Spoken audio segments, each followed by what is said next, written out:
Over the past 24 hours, the St. Louis suburb of Ferguson has seen citizens facing high-powered rifles and a storm of stun grenades and tear gas, a military-style response to public protest 5 days after police killed an unarmed black teen. Today, officials all the way to Washington are moving to bring calm to the community. Tonight, Ferguson enters its fifth straight night of protest, and the CBC's Keith Bogue is there. Keith. David, police here are accused of overreacting in the face of a peaceful protest with excessive force. And that, essentially, is what was said of them after the shooting death of Michael Brown just last Saturday afternoon. By the time the tear gas was in the air, people were running through the streets. It certainly looked like a situation out of control, maybe even a riot. This is no longer a peaceful protest. But there is fundamental disagreement about what happened first. We just said hands up, don't shoot. Protesters have been confronting police all week, mocking them with chants of hands up, don't shoot. They say their protest was peaceful and orderly until police fired smoke bombs at them, and then tear gas. The police, heavily armed and looking like SWAT teams, cleared people away, including customers at a McDonald's where they handcuffed two reporters who apparently didn't move quickly enough. They weren't harmed. On the other hand, they were only charging their cell phones. Stop videotaping, let's grab our stuff and go. St. Louis Alderman Antonio French was in the thick of it last night.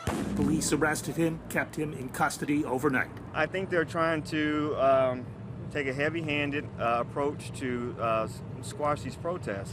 But the police say the crowd turned violent first. Last night, we started getting rocks, bricks, bottles thrown at us, and then a Molotov cocktail, and then gunfire went off. Protesters were back on the street again today.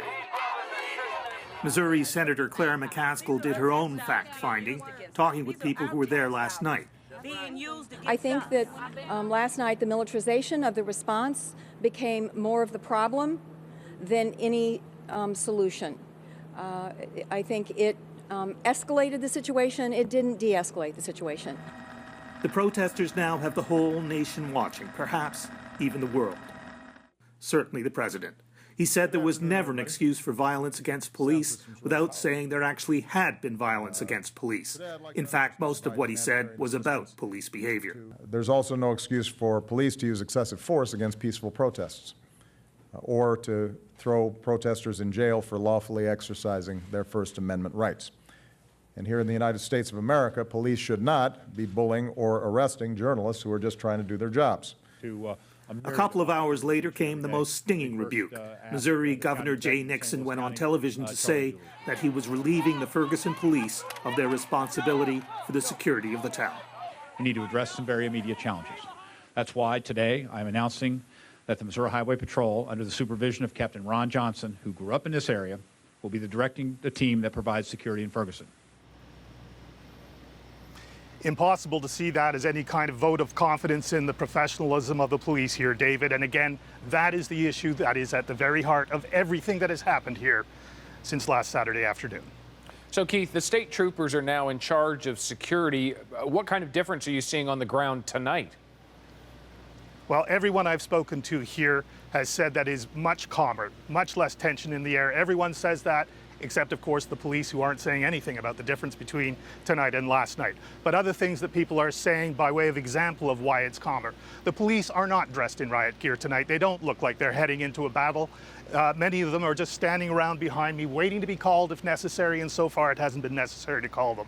Also, the vehicles that were seen roaring in here last night, military-style vehicles with police officers who looked as though they were dressed in combat dress, rolling through here, none of that tonight.